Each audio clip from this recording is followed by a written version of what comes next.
Halo semuanya, ketemu lagi bareng saya Kevin dari Troll Gadget. Di video kali ini kita akan bahas sebuah smartphone terbaru dari Vivo Indonesia yang pakai chipset Dimensity 800U. Apalagi kalau bukan Vivo V21 5G. Di awal kemunculannya, sebenarnya saya agak sedikit ragu ya, apakah chipset Dimensity 800U ini bisa memenuhi ekspektasi saya dalam hal performa maupun dalam penggunaan sehari-hari. So, tonton video ini sampai habis, saya akan ceritain pengalaman saya pakai HP ini jadi daily driver. Kita opening dulu.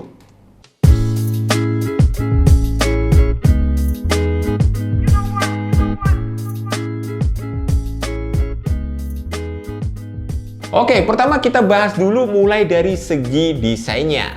Lihat aja nih guys, desain Vivo V series dari dulu tuh emang nggak pernah mengecewakan. Dan makin kesini, makin kelihatan premium. Lihat aja layout kamera belakangnya, udah kayak Vivo X series, yang notabene adalah seri flagshipnya Vivo kan. Bodi belakangnya nggak gampang nyeplak sidik jari karena udah mengusung teknologi AG Matte Glass. Kalau kita pegang di tangan juga feel-nya mewah dan solid berkat Ultra Slim Matte Glass design yang dibawa Vivo ke HP ini. Nggak sampai di situ, Vivo V21 5G ini juga punya bobot dan dimensi yang sangat ringan. Varian warna yang saya pegang ini adalah Sunset Diesel dengan ketebalan cuma 7,39 mm. dan berat hanya di 177 gram aja. Bahkan yang varian warna Dust Blue, ketebalannya cuma di 7,29 mm, sama beratnya cuma di 176 gram. Tinggal pilih aja nih sesuai selera, pengen warna yang mana. Yang jelas, sampai video ini dibuat, Vivo V21 5G jadi smartphone 5G tertipis di Indonesia. Beralih ke bagian depan guys, desain layar dari Vivo V21 5G ini agak sedikit jadul ya, ini masih pakai water drop. Tapi Vivo menyematkan desain seperti ini itu bukan tanpa alasan guys. Itu karena di Vivo V21 5G ini kamera depannya udah ada OIS-nya. Jadi secara teknis ya harus pakai desain water drop biar performa OIS-nya lebih maksimal. Performanya yang kayak gimana? Nanti kita coba ya. Untuk spesifikasi layarnya sih udah nggak perlu diraguin lagi. Panel layarnya pakai A3 AMOLED berukuran 6,44 inci dengan resolusi Full HD+. Udah nggak perlu diraguin lagi lah gimana kualitas dari panel layar ini. Gambar yang dihasilkan terlihat cerah, serta detail dengan kontras dan saturasi yang nyaman di mata. Karena layarnya udah pakai panel AMOLED, jadi Vivo bisa ngasih fingerprint di bawah layar. Responnya cepat dan juga akurat, nggak kalah sama face unlock-nya. Layar udah AMOLED kurang lengkap kalau refresh rate-nya masih standar. Di Vivo V21 5G ini layarnya udah 90 Hz high refresh rate. Jadi pengalaman scrolling dan juga main game FPS jadi lebih smooth tentunya. Secara keseluruhan untuk pemakaian sehari-hari kayak streaming film ataupun sekedar berselancar di sosial media, saya nggak ada komplain sama sekali ya sama layarnya ini. Oke, sekarang kita bahas dari sektor yang paling bikin saya penasaran sama HP ini. Sesuai judul, yaitu performanya. Secara HP ini adalah HP pertama yang saya jadikan daily driver dengan chipset Dimensity. Kayak yang udah saya bilang di awal video tadi, kalau di Vivo V21 5G hadir dengan chipset MediaTek Dimensity 800U, 7 nanometer dan udah support 5G. RAM-nya 8GB plus 3GB extended RAM, storage-nya 128GB, dan sekedar info tambahan aja, kalau Vivo V21 5G ini udah support 5G dual mode, yang diklaim punya koneksi yang lebih kuat dari 5G biasa. Setelah saya tes pakai Antutu benchmark, Vivo V21 5G bisa cetak skor 312 ribuan lebih. Dan itu terbukti di penggunaan real life saya guys. Multitasking buka tutup di banyak aplikasi nggak masalah. Apalagi RAM-nya ini udah 8GB. Masih berasa kurang? Ya tinggal manfaatkan fitur extended RAM aja. Bisa ngambil 3GB dari internal storage-nya. Jadi total RAM-nya 11GB. Gimana? Udah gacor banget kan RAM segitu? Kalau saya sih RAM 8GB aja tuh udah lebih dari cukup. Mau main game? Oke, saya coba di game PUBG Mobile settingannya bisa mentok di XD dengan frame rate high. Atau kalau mau nyaman, set di smooth dengan frame rate ultra. Pas saya main di settingan ini sih nggak ada komplain sama sekali, lancar pokoknya. Gyronya bisa berjalan tanpa kendala, sensitivitas layarnya responsif, dan nggak ada tuh saya ngalamin frame drop. Saya juga sempat nyobain main Genshin Impact, settingan defaultnya itu lowest, dan saya coba paksain overclock di 60 fps juga masih playable banget, walau sesekali ada frame drop. Tapi itu sesekali kok, nggak yang terus-menerus. Kalau mau bicara panas sih, nggak yang sampai ganggu-ganggu banget. Anget-anget dikit lah di bagian belakang bodinya. Lagian juga wajar, toh bodi belakangnya ini kan terbuat dari kaca. Vivo V21 5G ini ditenagai baterai 4000 mAh dengan dukungan 33 watt flash charge. Selama pemakaian normal saya sih bisa bertahan sampai 2 hari, dan dengan 33 watt flash charge-nya tadi bisa terisi hingga 63% hanya dalam waktu setengah jam saja. Nah, performa yang gahar dengan baterai yang awet tentunya nggak lepas dari dukungan software yang matang juga dong. Di Vivo V21 5G ini udah pakai Vantage OS 11 berbasis Android 11 yang makin kesini makin mirip stok Android loh, beneran. Lebih simple, lebih fresh, dan lebih gampang untuk dioperasikan. Kita bebas mau custom HP ini sesuai selera, mulai dari always on display, animasi fingerprint, animasi face unlock, animasi charging, semuanya bisa di custom. Gak ketinggalan Ultra Game Mode, ini sih penting banget buat kalian yang suka main game. Fitur ini ya tentu aja buat ngeboost lagi performa HP-nya biar makin gacor dan stabil. Kita juga bisa ngeblok beberapa notif yang masuk, jadi pas main game kita bisa lebih fokus. Buat kalian yang suka nanya, ada NFC-nya nggak bang? Tenang, di Vivo V21 5G ini ada NFC multifunction. Selain dipakai buat top up e-money, bisa juga buat duplikat akses card yang kita punya ke HP ini, sehingga nggak perlu repot lagi bawa kartu atau kehilangan kartu aksesnya. Terus di sektor audio, Vivo V21 5G cuma punya single loudspeaker yang letaknya ada di bagian bawah. Dan emang nggak ada equalizer baik buat loudspeaker ataupun saat menggunakan earphone. Menurut saya, suara yang dihasilkan nggak yang jelek-jelek amat dan nggak yang bagus-bagus amat juga. Cukuplah buat penggunaan harian.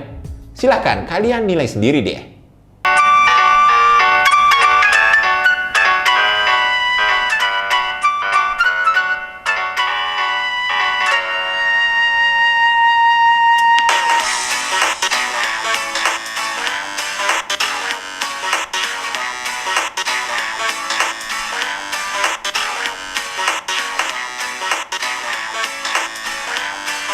Vivo V21 5G ini juga udah nggak ada lagi yang namanya audio jack 3,5 mm. Sepertinya Vivo pengen nularin virus-virus X-Series ke V-Series-nya mereka nih. Untungnya mereka udah ngasih adapter dari USB-C ke jack audio, semisal kalian mau pakai earphone-nya. Oke, sekarang kita bahas dari sektor yang diunggulkan dari HP ini. Ya, kameranya.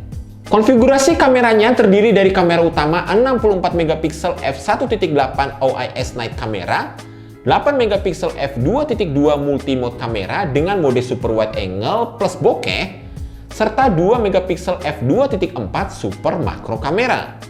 Menurut saya secara keseluruhan hasil foto yang dihasilkan kamera belakangnya ini udah jauh lebih baik dari generasi sebelumnya.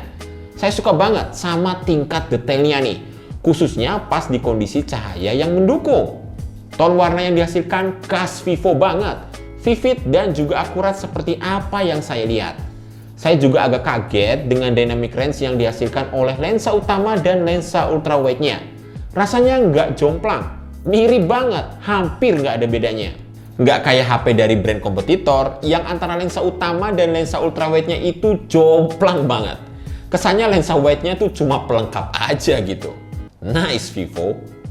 Saya coba foto low light pun sebenarnya nggak masalah kalau pakai mode auto. Cuma kalau mau dapetin tingkat detail dan warna yang lebih dramatis, barulah pakai night mode-nya. Nah, disinilah fungsi dari OIS di 64 megapiksel night kameranya. Biasanya kalau kita ngambil foto pakai night mode kan ada jeda lebih dari 1 detik tuh. Dan biasanya kalau kita nahan jedanya itu pakai tangan. Ya wajar lah, pasti tremor kan?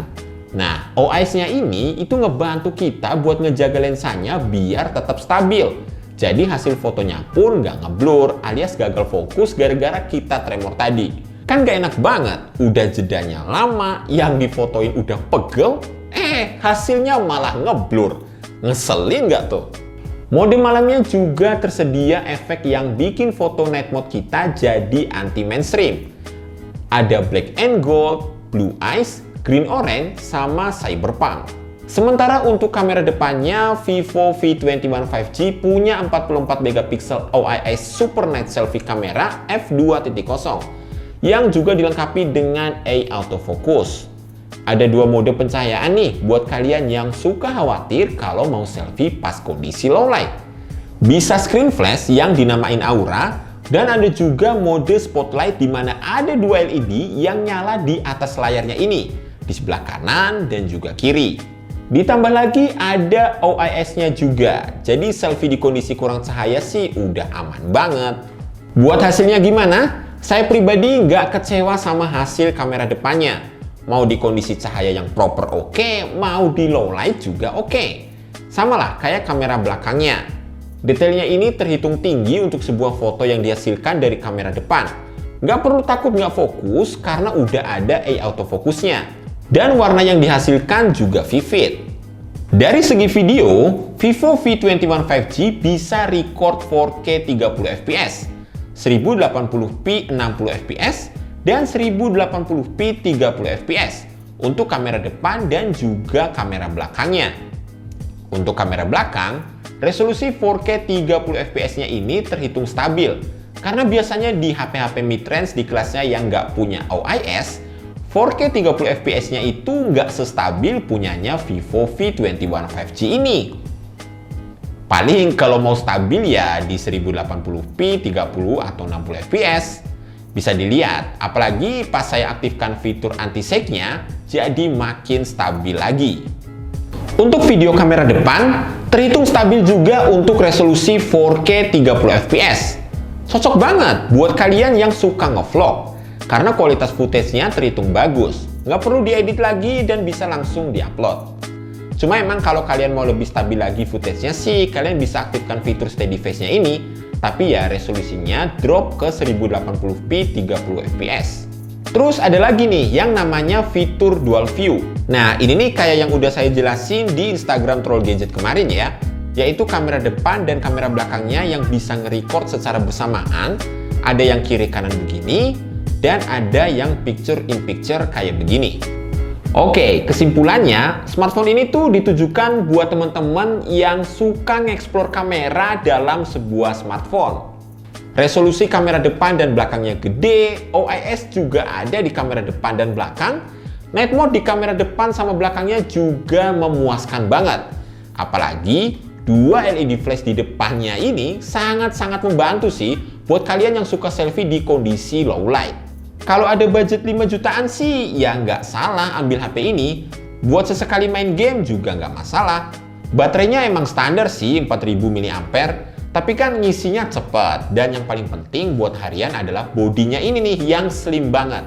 Nyaman lah pokoknya kalau mau dioperasikan dengan satu tangan aja.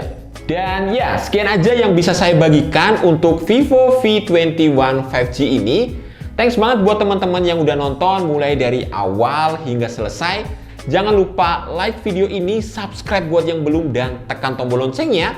Saya Kevin, kita jumpa lagi di video selanjutnya. Bye-bye.